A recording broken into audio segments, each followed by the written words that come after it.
that, we are definitely going to jump right in. So we've got two really fast-paced sessions for you this evening before we head out to dinner. And in our first session, we're going to explore the role that data-driven insights has to understanding consumer behavior, the role that preferences centers plays in that quest, and how marketing communication can be personalized with the demise of the third-party cookie. So it is my honor to introduce the first panel. Give them an extra round of applause for that, because it's always hard to go first. But Rebecca Rabon, who is Vice President of our Client Partnership Team, she's got a fantastic discussion for you.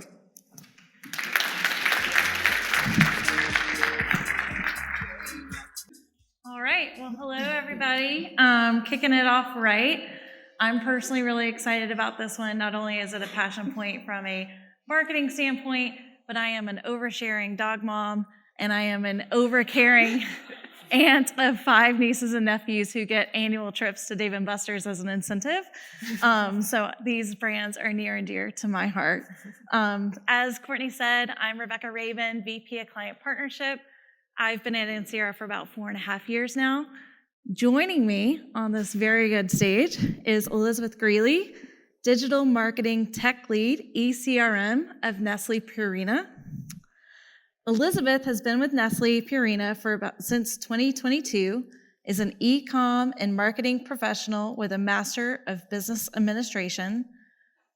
She has experience working in fast-paced environments, demanding strong organizational, technical, and interpersonal skills, and is passionate about the customer experience, driving customer loyalty, retention, and creating brand advocates. So Ansira has had a strong partnership with Purina for about 14 years now. We support their business in multiple areas, many of which today are focused on consumer data management and how that data can be leveraged for personalization at scale across marketing communication channels. Over the years, we've also supported Purina in everything from database builds, data modeling, management, transformation, analytics and reporting, and strategic planning and email execution. So it's been a minute. We've done a lot. Also joining me is Margie Bashal, Senior Marketing Manager at Dave & Buster's. Margie has been with Dave & Buster's since 2022. She is also an experienced marketing leader with a strong loyalty, CRM, and program management background. She offers expertise in building loyalty strategies and targeted marketing campaigns, managing large-scale projects, and leading cross-functional teams to drive customer retention and revenue. Her experience includes brand and agency side, which we always appreciate, and she's passionate about building customer loyalty and driving results through data-driven marketing. Our work with Dave & Buster's, we've been doing it for about a year, and we support them in the areas of CRM management, marketing technology strategy, and website development and performance reporting. Thanks for being here. And then we have Jen Gibbs, SVP of Client Partnership at Ansira. She's just here to show me up because she's been here for over 20 years. She's leading a portfolio of clients across food and beverage, medical supply systems, B2C, and B2B manufacturing. Together with her team, she helps guide clients' media and marketing strategies and channel partner marketing programs. So I think everyone on the stage is pretty qualified for this topic. So as Courtney said, this is the power of the opt-in to make consumers feel known and heard. And we know in today's state, that's even harder and harder to do. And there's a lot of different levels and ways to go about it. So let's go ahead and dig in. Question 1. Let's talk about some examples of successful campaigns where you effectively utilize data-driven insights to understand consumer behavior and preferences, leading to a more personalized marketing approach. So in our initial conversation and meeting Elizabeth, what she does at Purina I think is just absolutely fascinating. I particularly like your Petivity. Do you mind talking through that a little bit? Sure. Petivity is a newer brand for Purina. It's part of our new business models, and Petivity is for the proactive pet parents. So we're using tech to really help you proactively track your pet. So we have the microbiome analysis kit. The customer buys the kit, fills out a survey, a bunch of questions about their pet, and actually sends in a sample that we analyze and send back to them. And through all of this information that we get from the customer and the actual sample, the poop sample that they send back, those meetings are very funny. We are able to then give a really tailored experience.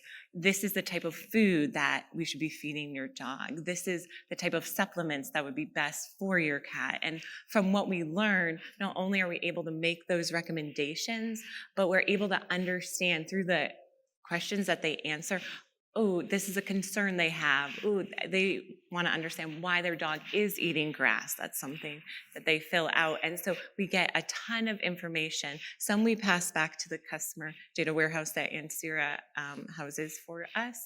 And some we send right to our email platform so that we can put them on a triggered journey to really proactively give them information to help them be the best proactive pet parent that they can be.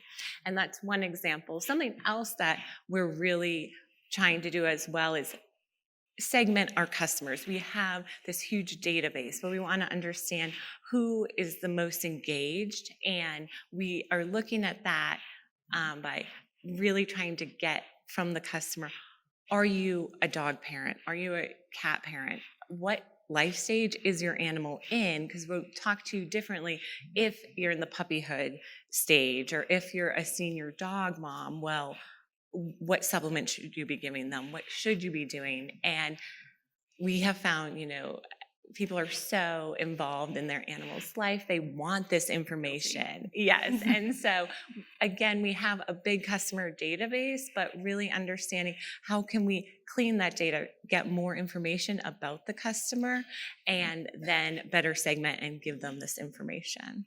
So that's some ways that we are working to better segment. I think that's so cool because, as a pet parent, I don't know when to advance them to the next food or the next stage, and my default is to just take them to the vet. Please help me. Continue on what you're doing and hope it's the best. Exactly. Right. But we really want to be there and help guide you, not just be a resource for you to go to, but proactively be part of that experience and support. Yeah. And Margie, I know y'all have a mobile app, right? That's probably something you leverage to try to acquire some of that as well. Yeah, absolutely. So when our guests download the app and sign up, we do ask them a series of questions, specifically around sports. Hopefully you'll know that D&B, Dave & Buster's, is a great place to watch sports. We have a big old wall, great food and drinks. But we're really trying to build out that watch segment. And so we ask our guests, do you like sports? What kind of sports do you like? When do you watch them? Who do you watch them with? And all of that information we capture and then try to use that for segmentation. So what we want to get to is if you like football, and let's say you watch it on Mondays, and let's say you watch it with your friends, then you get a targeted messaging, say, hey, big game's coming on Monday. Bring your crew, come to D&B. Or if you like basketball, during my March Madness, we sent you another communication. So a lot of data that we're trying to capture to learn more about our guests. Yeah, really cool, really powerful. Cool. Well, in that rapidly evolving digital landscape, how are you leveraging emerging technologies and that cross-channel communication to enhance that personalization in your marketing? So I know y'all are working to stand up a CDP. Yeah, so actually we do have a CDP already. It's been around for a little bit. I'd like to say we're using it to a full capacity. We are not. That's actually one thing that Ansira team has been really, really helpful. We have data sources across different platforms. Data's not necessarily syncing together, so we're getting there, but using some of the app data that I just mentioned, but also we're capturing preferences through our email channel. So when guests first sign up for email, we ask them, why do they come to Dave & Buster's? Is it just to play games? Is it to eat and play? Maybe celebrate an event like a birthday, or maybe just a happy hour with their friends or coworkers, right?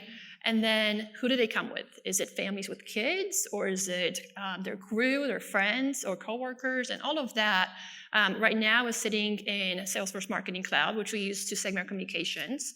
What we wanted to ultimately go into build into the CDP and have a holistic view of our customer, and then use it for future communications. So still a lot of work, but we're getting there. Yeah. It's so interesting because I bet the message you're giving to someone who's coming from Monday Night Football would be so different than someone with their children coming to play. And Absolutely, absolutely. And we're just starting to learn what works to our different targets. So for example, we typically send two types of offers to our guests. Gameplay, so for example, buy a $20 gameplay, get extra 20. Or F&B, so like a discount on your check or free appetizer, free dessert. What we've noticed is that gameplay typically has a much higher redemption rate. And honestly, we kind of scaled back on the F&B offers. What's interesting is that when we segmented it by families versus crew connectors, this is what we call kind of our young adult audience, 21 to 39, and they typically come in, later at night for happy hour, just want to hang out. It does vary. We are seeing some differences. Specifically around food. So families, as you guys probably know, are much more budget conscious. So they do tend to redeem the food offer a lot more. And so we're using these insights specifically as we look at calendar moments like spring break or summer vacation or longer weekends. How do we get that specific segment to come in and what drives that visit? yeah, we did something similar with My Fancy Feast, which is part of our D2C business that you can go on and make a custom pack just to delight your cat, all of her favorites. Because if you've gone to the store to get specific Fancy Feast wet food, they might be sold out, then your cat is picky and you don't have what she wants. So to try to get more information about the customers, we did a survey and gave a % off. And these are premium customers. They are paying a little more for this service online, but it was amazing to see how many people took the survey, and the engagement was very high, and redemption was very healthy, but people just wanted to give that information about their cat and give us that, and we were able to see it and get that back and really customize the offers based off that and get some more information. Well, it's interesting to say that too, because there's always give and take, right? We want guests to give information. Yes. And we think we have to provide an incentive, like an offer or discount, but maybe not. A lot of times it's just as long as you're upfront and say, hey, we want this information because you're going to get something that you care about versus just random junk. I hate saying that. Yeah. But that's usually enough for guests to willingly give you the information. And then you know the source of the data, and then you could use it for future personalization. So that's great. Mm-hmm. Building on that consolidated data, I mean, I can speak from a Purina standpoint with 20 plus different brands. You guys have come a long way because now you're able to, we have a consolidated data source, right? So now not only, brand by brand do we know our consumer, but we can start seeing trends across it.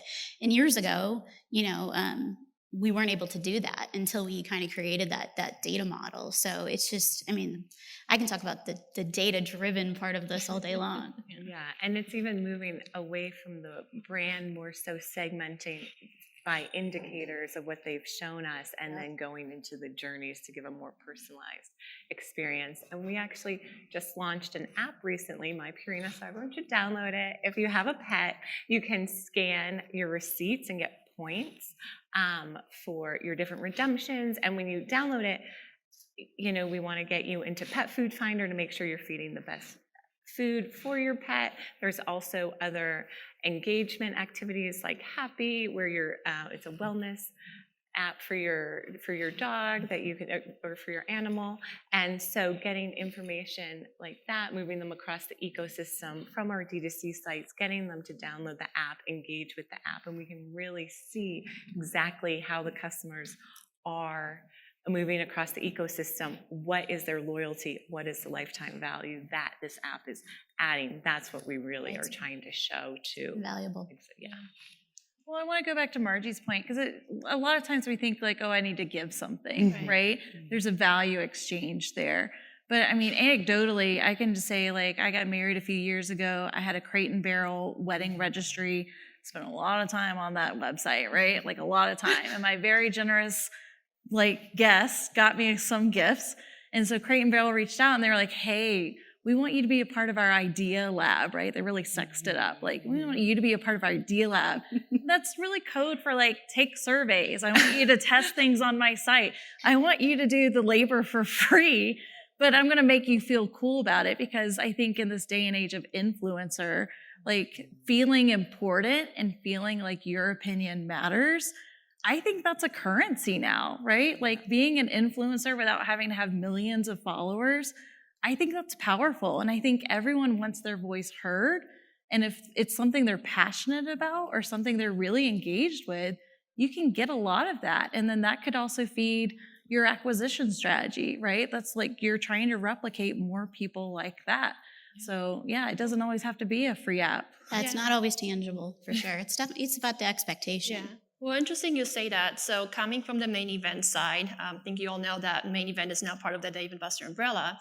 But back in 2020, when I first started, it was still during the COVID days. And so we noticed, well, obviously some locations couldn't host birthday parties.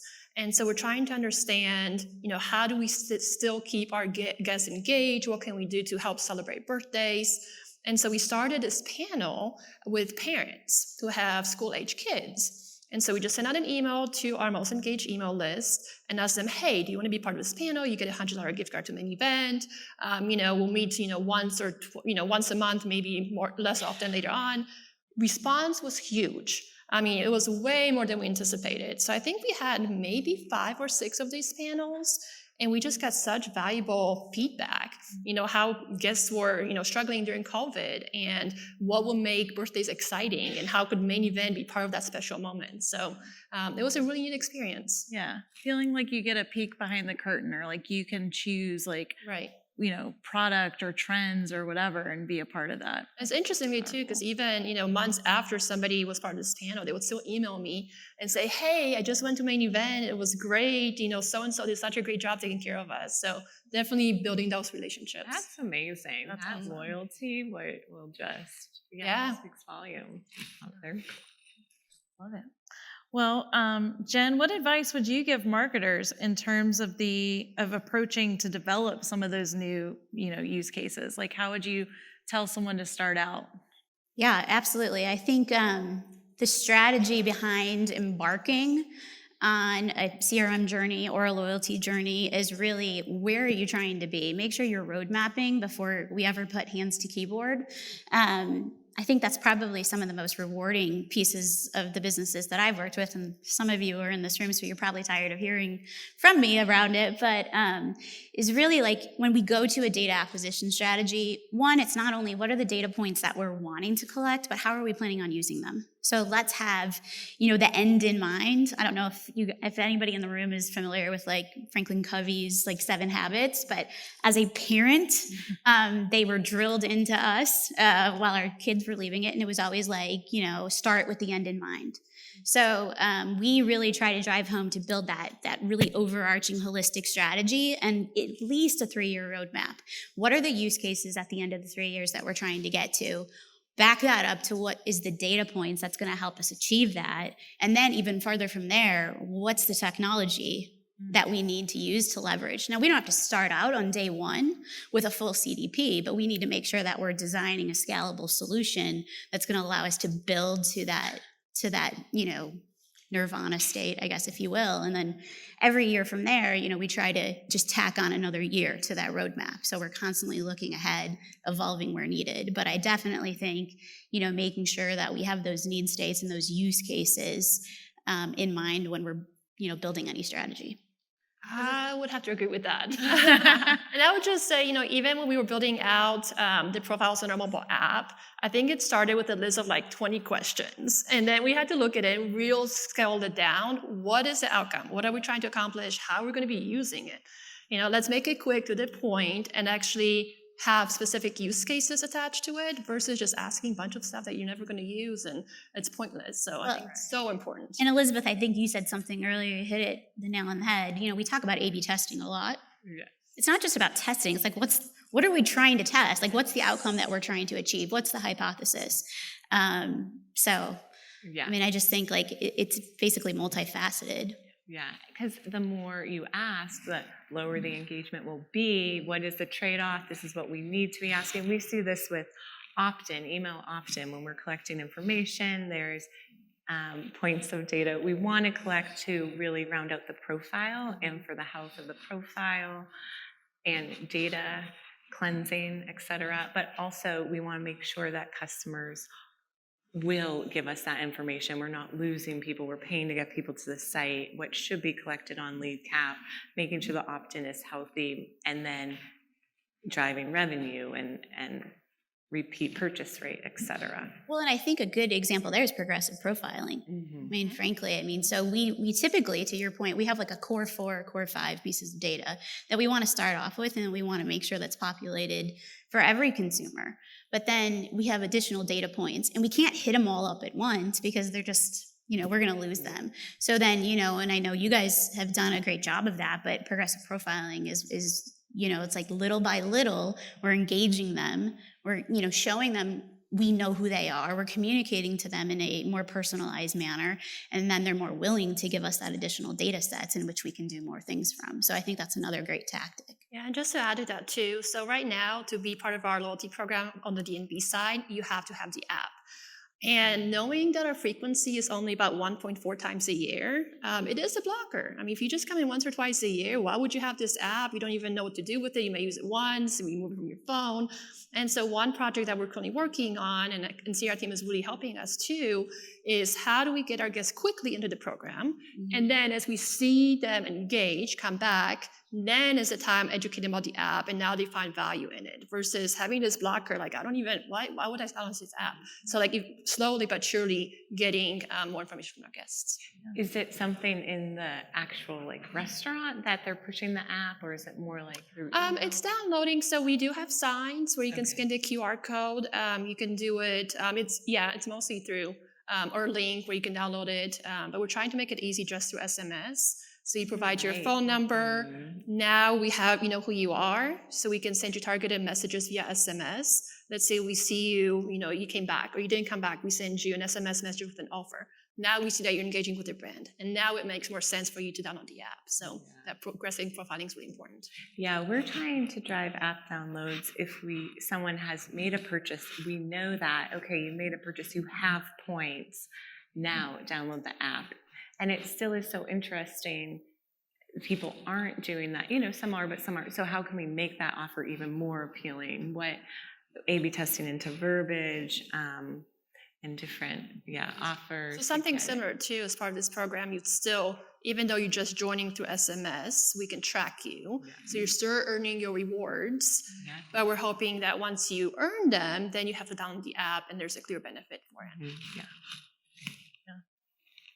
Well, it is an easy pit to just fall into, of being like, let's just stand the MarTech up and then the trends will pop, right? The trends will just magically pop and we'll know what to do.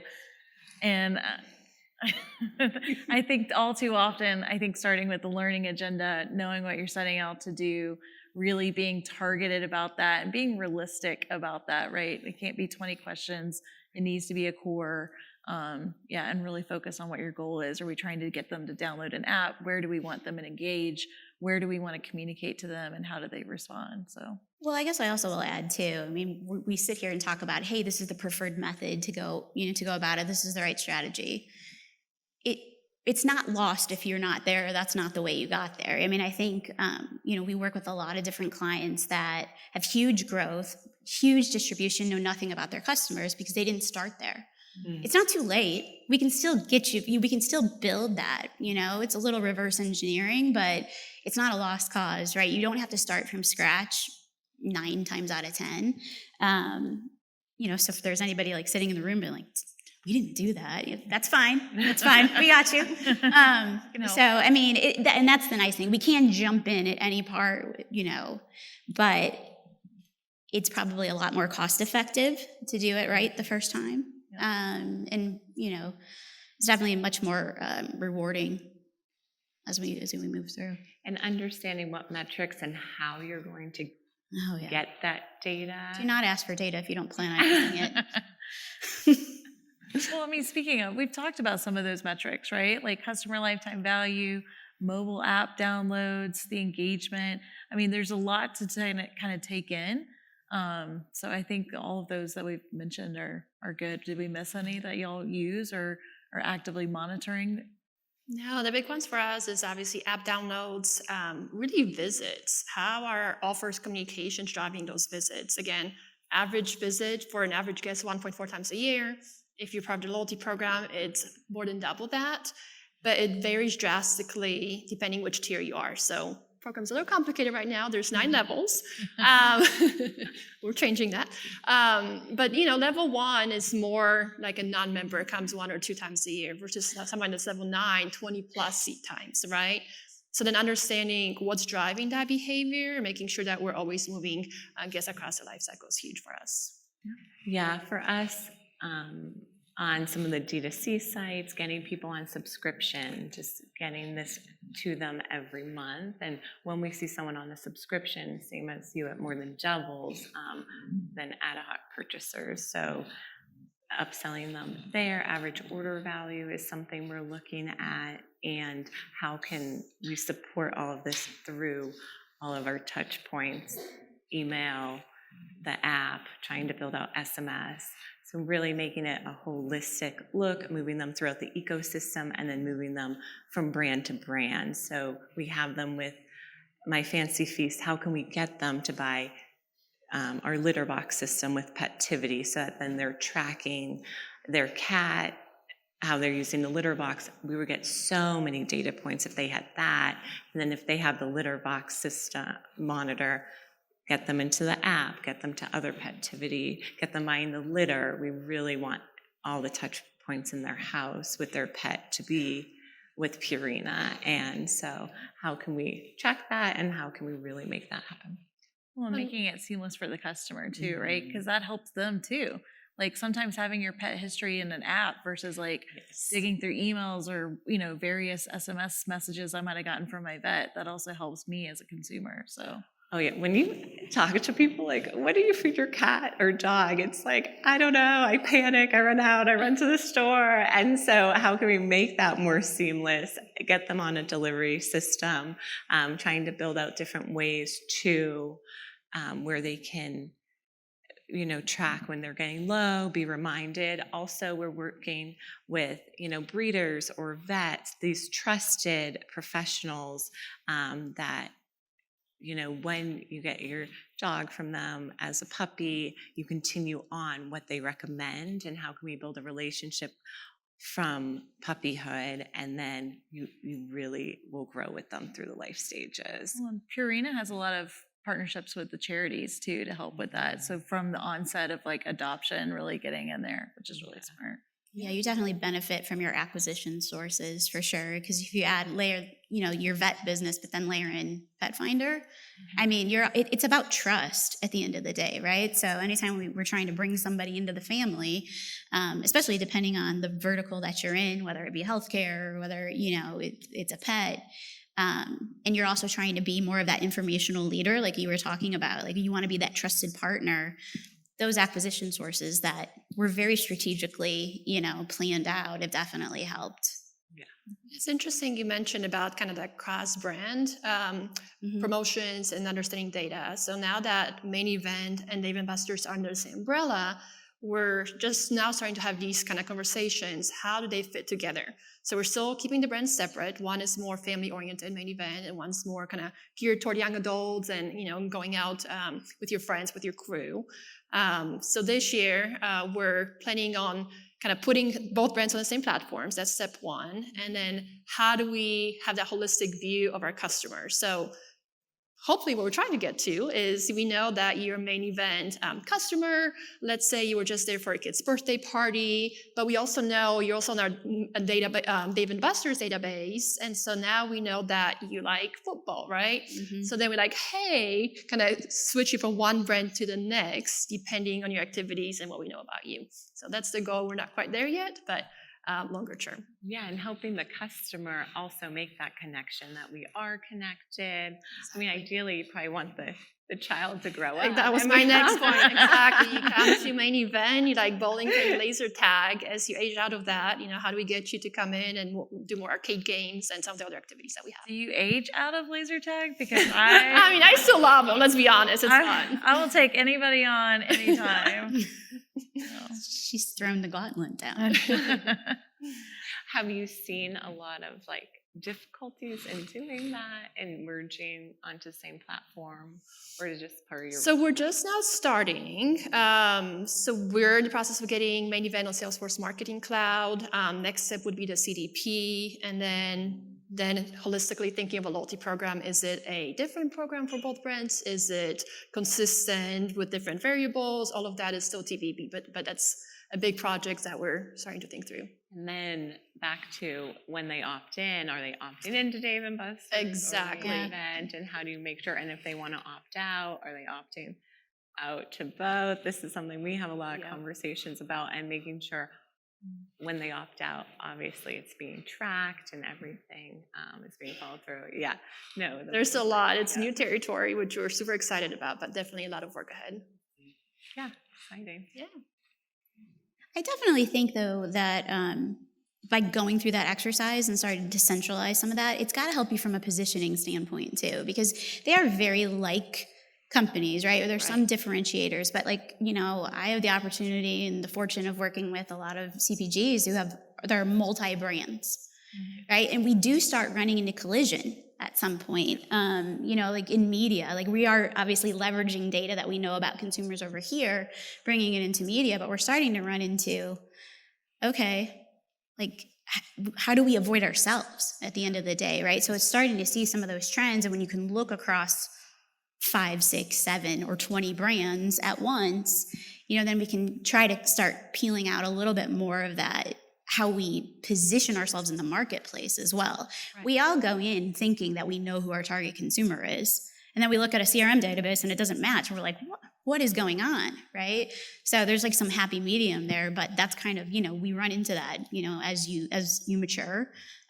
So you can kind of, you can use it for all kinds of things. Yeah, because even on the Dave & Buster's side, we coming into this, we're going to add more targeted to adults or young adults, maybe without kids that just want to have a night out, unwind a little bit. But we still have a ton of families coming with their kids because maybe they're teenagers and they just want to play more video games. It's a cool spot to be. So yes, Crew Connectors are our target audience, but families is a close second. And we have to find a way to keep them engaged because they're still a big part of our brand.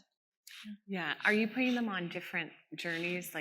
As soon as we know it's a puppy, they go on our puppyhood journey. With our supplements, Everroot is a supplement brand. They can come and take a quiz where we get the data, but also, help them decide what is the best supplement.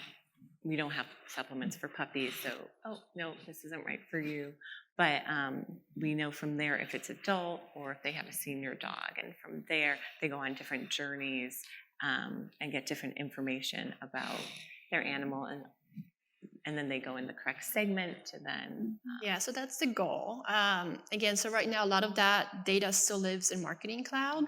And so that's what we'll be working toward, getting down to our CDP. But yes, ultimately, you download the app, we learn a little bit about you, it goes into our holistic database about the customer, or you say that you're usually come into D&B with kids, then you become our family segment, and then future communications target you that way, but not quite there yet. So no, very exciting. I can't wait till next year to hear where you are. Hopefully by next year, right? Yeah. You heard it here first. 2025, part 2 coming. No, I think this was great discussion. I'm going to go download the Dave & Buster's app. I'm going to go download Petivity and learn what I've been doing wrong. But I really appreciate y'all sharing the stage with me, sharing your experience and insights. I learned a lot, so thank you so much. Yeah, appreciate it. Thank you.